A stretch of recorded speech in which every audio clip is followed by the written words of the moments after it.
Menanti kedatangan Dusan Stevanovic, pemain asing terakhir bajul ijo. Nama Dusan Stevanovic, atau partner Witan Sulaiman di Eropa, dipercaya akan menjadi pemain amunisi terakhir bajul ijo untuk musim depan. Bahkan Dusan Stevanovic diperkirakan akan menjadi pemain asing ke-6 Persebaya, yang akan mengisi posisi stopper bajul ijo di Liga 1 nantinya.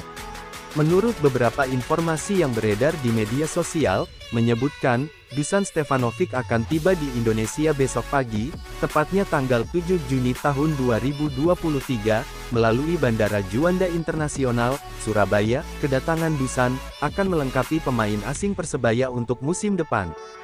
Saat ini, dalam skuad Persebaya, mereka memiliki 5 pemain asing, yang terdiri 3 pemain musim lalu, dan 2 wajah baru, yang diisi oleh Bruno Moreira dan Song Wei-yang. Maka, kehadiran Dusan Stevanovic akan membuat Persebaya memiliki 3 pemain asing baru, untuk kompetisi 2023-2024. Dusan sendiri, baru menyelesaikan kompetisi di Eropa, bersama Radnik Sudarlika, pada tanggal 4 Juni yang lalu, di mana, Dusan berhasil membuat Radnik bertahan di kasta tertinggi Liga Serbia, melalui babak play-off.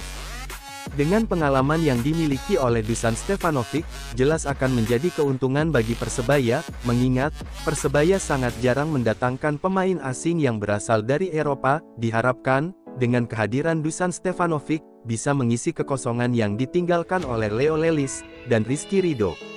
Dusan Stevanovic, kemungkinan akan mendapatkan durasi kontrak hingga 1 tahun ke depan, dengan opsi perpanjangan kontrak di akhir musim. Namun, belum diketahui juga secara pasti, bagaimana klausul kontrak yang akan diberikan oleh Persebaya untuk Dusan Stevanovic.